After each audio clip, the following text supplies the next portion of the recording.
Hi guys, it's Emily from Novell Novels and welcome to today's video. This is the How Do You Do Booktube tag. Now, I was tagged in it by the lovely Tori from Hufflepuff Discovery, but I do want to link Nell and Scott from Gunpowder Picture and Plot, because when I was asking for some tags to do, what they thought I might do to try and get all my videos, give me some video content, because I was a bit sort of out of tags for a change. I'm still low, by the way. If you tag me in anything, I'm now planning on September's videos. So you can tag me if you want to. I would always like to do the odd tag. I'm already planning September's videos, so I've got some quite exciting video original content before you guys even tag me, so I'm quite excited. So let's get on. This is a nice chatty video, so I've written down the prompts. As always, I'm not going to be writing them down in the comments. I'll link you to Tori's video because that will also encourage you to go and watch out Tori's videos, because she needs more, she deserves more subscribers. She's a channel that's growing and she's also a lovely person. Love watching Tori's videos, so that's my kind of excuse for not writing down all the prompts. So let's get down to it. Let's see what the prompts are. So number one, if you haven't explained already in another tag or you wish to expand upon, what made you start your Booktube channel? Now, my channel has grown quite a bit in this last year, so I don't know how many of you new subscribers have heard how I sort of started on Booktube, so I thought I would give you a little bit of a kind of guidelines and show you what happens. And those of you that know me, it's just a reiteration of what you know. So, I started my Booktube channel just over 2 years ago in April 2019. So I've been here just over 2 years. I started it mainly because of my sister at the time. Charlie from Charlie Brooke had a channel, which she's since stopped.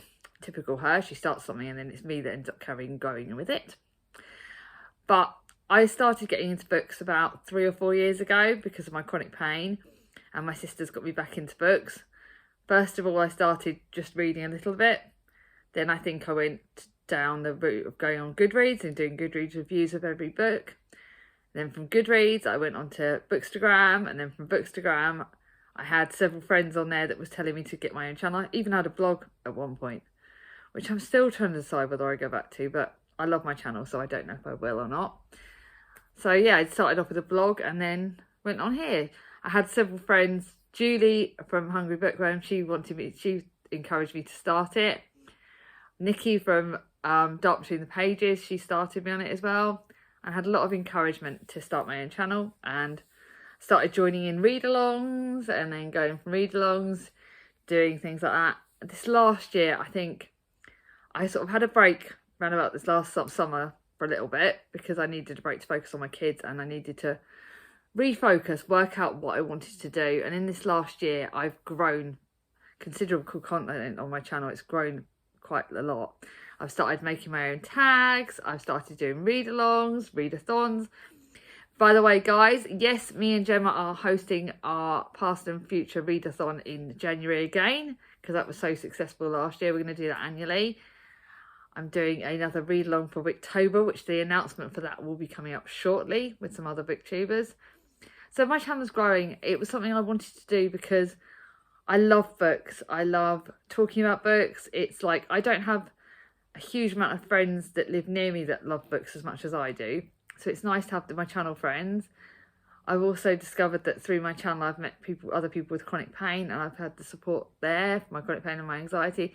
So it's like a whole community that I found where I can talk about books and talk about me and just be me. And my friends at work have said it's changed me, this channel, because it's given me an amazing amount of confidence. It's made me feel loved. It's a place I go to when I need to be smiling, when I need to be me, and you guys are just the best. So that was a very long answer for that. Number two, how do you decide to subscribe? How many channels are you subscribed to? Now, the latter one, I can't count my channel. I was trying to look at all the channels I'm subscribed to. I don't think I'm subscribed to a huge amount. I think it's 50 to 100 channels I'm subscribed to. But I tend to go by you guys. So if I've had a channel recommended to me, I will go and check it out. If some people that have subscribed to me, I've then gone and checked out their channels. I do check out a channel before I decide to subscribe. So I check. So I used to like automatically, if someone subscribed to me, I'd subscribe to them. But I don't do that necessarily anymore. I tend to go into their channels. I tend to look up whether they've got content that I would like to watch. I tend to give someone a go. Yeah, and I listen to you guys' recommendations. Like Julie from Hungry Bookworm, she's recently doing a series on her channel where she's recommending, where she's sort of doing sort of booktube spotlights and recommending new channels. And through her, I found a few channels that I really like, especially Spread Book Joy. That's a channel, I can't remember her name, Jazz, I think. Sorry, darling, I can't remember your name. But she's a channel I really got to like because she's recommended it. So that's sort of, and booktube subscriptions. Read-alongs tend to get me to want to subscribe. If you guys like someone, then it normally means I'm going to. But comment below, guys, if you let me know some channels that if you think I should subscribe to, because I would love your feedback. You guys know me so well. But yeah, I'm subscribed to about 50 to 100 channels, and I love what I'm subscribed to. I'm really lucky. Number 3, do you unsubscribe to inactive channels? If not, if so, how do you decide to unsubscribe? I don't tend to unsubscribe very often. In fact, I probably am subscribed to loads of channels that that are either inactive or that I don't even watch very much. So yeah, I just went through, when I was recording this, I went through some channels and found out if they had videos still on there. If it's been over 6 months to a year of them leaving, then I will do that. If there are people that are like, there's some friends like Abby, she's left, and she's a friend on Instagram, so I chat to her on Instagram, but I know she doesn't want to come back, so that's why I've unsubscribed to her. But there's a couple of people that I know may come back, so I'm keeping them on there. Like Nicole from A Beautiful Chaos of Books, she might come back. I still hope so. She's under Nicole King Reads, something like that now. She's into a Stephen King, so she's on Instagram, but she may come back, so I'm leaving her there. My sister's unsubscribed, so I don't think she's going to come back, so I've unsubscribed to her. There's a few people but there's also like Tom from Tom Reads Things. He's having a break, but I'm going to keep him on there because I'm hoping he'll come back. So if I know people might come back, I will keep them on there. If I know they've said they've stopped and that's it, or they've taken away their video content, then I'll unsubscribe that way. I always feel guilty unsubscribing. Next one's a fun one. When and where do you watch Booktube? Right, don't judge me for this. I tend to do it when I'm doing housework or cooking, or doing housework or cooking or writing lists. But normally it's when I'm doing housework or cooking. So if I'm making a meal, I will watch a video. If I am doing a housework job where I can watch and listen, I will do it that way. If I think depending on what the video is, if it's one that's going to be showing lots of things, then I will do it when I can sort of watch and do what I'm doing. If it's someone that's talking, so it's like a chatty video where I don't need to necessarily watch them, but I can listen to them, then I'll be doing other jobs. So depending on what I'm watching, depends on when I'm doing it, but it's normally around housework. I've got 2 young children that are 5 and 9, 6 and 9. God, Thomas, you're going to kill me. So as you well know, that I also, where I work part-time, I do a lot of housework. So I do a lot of dusting. I follow the organised mum routine. So depending on the day, depending on what housework job I'm doing, if I'm putting washing away, I'll watch it. If I'm cleaning the bathrooms, it tends to be working around when I can do it. So normally first thing in the morning is when I'm watching. Lunchtime is when I watch a lot of videos. Dinner time, obviously. So it's like meal times is quite a bit when I'm preparing all my meals. That's quite a big time when I'm doing my housework, because again, with my chronic pain, I have to do my jobs in spits and spots. So I do a bit of work, sit down and read, do a bit of work, sit down and read. So effectively I'm to do with books on most of the time. So yeah. Also when I'm eating, so that's mainly it. It's mainly sort of meal times or housework times. Sorry, I'm very rambly in this video. Sorry about this. Number 5, how do you respond to comments? Do you always respond right away or set schedule? Do you comment on every video you watch? Now, the lovely Nan and Scott have said I do comment a lot and I do respond to my comments a lot. They were lovely about that. They were so lovely. So, yeah, I'm linking their channel below because they are such a lovely team. I love their channel. Do I respond to every comment on the first bit? Yes, I respond to every single comment. I respond as soon as I can normally because I've got a dappy memory and I'll forget. So if on my notifications it's come up that someone's commented on my video, I will straight away go, and if I've got time, I'll reply. Because my videos come up on Mondays and Fridays, now they're days that I normally work, although it never used to be. So if I'm at work, I will tend to sort of do it on like a lunch break, and I'll respond to a block of comments if I can. And then on the days after my videos have gone up, I will regularly check my comments to see if there's someone that's commented, and I try, as soon as I've seen that someone's commented, I try and respond straight away, because obviously that way I won't forget. Now the lovely Gaia, she does long comments on my videos, so I can't, depending on how much time I have, depends on how much I can comment back, depends on how much I can reply. And I'm sorry, darling, if I don't always reply with the longest of comments. If I've got more time, I will interact more, but I will always reply, because I know for a fact that I love it when people reply to my comments, if I'm watching someone's videos.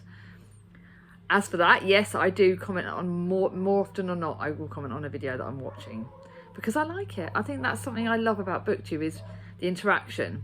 In fact, I am more likely to comment on a video if I know that the subscriber, that the person who's created that video will respond. Because I know, like the bigger channels, Lauren doesn't always reply, very rarely replies, but I know she's very busy. Katie from Books and Things, Poor Little Love, is very busy, so she can't always reply to comments. So I'm less likely to sort of do a long comment on that, because I know that she's too busy. But yeah, again, on the other side of it, Chloe, one of my Booktube besties, and Gemma, they're both big channels now. They've grown massively this last year, and they always reply, and they always put lovely comments. So I love interacting with them and making lovely comments to them to let them know. So if I want someone to know that I've watched their video, I will comment. But if I haven't got anything to say now, I'm not as stressed about commenting. But if I've commented on your video, you've known that I've watched it. And I always will watch a video till the end as well. I don't comment if I've not watched a video to the end, because then otherwise I'm not being honest. But yeah, hope that's all right sort of answer. But I do respond sort of as soon as I can to my comments on my channel. Number 6, do you keep up with content as it comes out, or do you catch up on older content? And how do you filter through older content, if so? Again, depending on how busy I am, I will try and watch the videos in order they come out. But I do check the length of the videos. I am less likely to watch a very long video, which doesn't hold me in good context, because I've been putting up quite a few longer videos recently. Sorry. So depending on if it's a video that I know I'm going to want to watch, if it's like certain booktubers that I'm subscribed to, I'll watch everything they put out, every little single thing. Obviously, but other channels, like some of the bigger ones, I don't always watch all their videos. I check on the homepage to see how long it is, if it's one that I'm going to want to watch, if I'm busy. So I will but I do go on it in order from my notifications, from the bottom up. I don't ever save videos and go back. I don't tend to watch older content very often, because I don't have time. I've got 2 kids, I've got this channel, I work, I've got loads of books on my TBR that I need to get read. But I will always go notifications up and go from there and sort of check. Sometimes when I'm doing, when I'm sort of when I've got a video to make and I've got to tag people, I will check on the subscriptions feed to see if someone's got a new video up, and I will have a quick look and sort of go, oh, that could be a video to watch, and I'll remember, and then I'll go add that on to my list of videos that I've got to watch. Certain days I know that loads of people have videos coming up, so like a Tuesday we have Chloe coming up. Chloe always puts videos up on a Tuesday, so I know I'm going to watch hers. Berna, she's always up on a Tuesday. Certain people have videos coming up on certain days that I know I will be watching their videos, so I'll know I'll make time for that. So certain mornings, and also I don't tend to watch videos in the evening, because that's my time with Chris and the kids. So after dinner time, I won't very rarely ever watch a video. So in the morning, I have a list of videos that I'll watch, and I'll go through it up and up and up. So I hope that kind of rambly answer gives you an idea. But I don't really tend to watch older content unless it's someone that's, I've sort of seen someone's video and I've gone, oh God, I've missed that, and I'll go and watch it. Number 7. Do you use your homepage feed to decide what you're going to watch, or work down your list of channel subscribers? Again, I've kind of just answered that. My homepage will give me an idea of the length of a video, and it will remind me if I've on a video that I've not always watched. So that does tend to help sometimes. But again, like I said, I go on the notifications. That's how I set my order of what I watch on my notifications. So I will try and watch a video as soon as it comes out so I don't forget. Because I'm dappy and I have a forgetful memory. So I hope this answers all the questions right. I hope I've not rambled too much. I hope you've enjoyed this video. Now is the time to tag people. But if I don't tag you and you want to do it, please do it. I'd love to see it. I am going to... Oh, excuse me. That was a bit sudden. I'm going to tag Laura from Book Bubbler because she hasn't done it, but I'd love to see her do it. Charlie from Charles Heathcote, I checked with you. You said you don't mind me tagging you, so I'm tagging you. Do it whenever you get a chance. And then lastly, a new channel who's just recently got a channel. She's got less than about 20 subscribers by the time I put this up. I'm going to shout her out and get her to do it because I think it would be a good way of introducing her to you guys. And that's Nikki from Red Dot Reads. She's actually someone that was a subscriber to me for a while and she's now got her own channel. I am going to, just to give you a sneaky peek, Nikki, I am going to be shouting you out and doing a proper shout out video for her and some of the other newer subscribers very soon. In September, I'm going to do a video on them, so I'll talk about her a bit more then. But yeah, I'm tagging you. Check out her channel as well down below. If you like this video, give it a thumbs up. If you're new to my channel and not subscribed yet, ring on my ding-a-ling. And I'll see you all soon. Bye bye.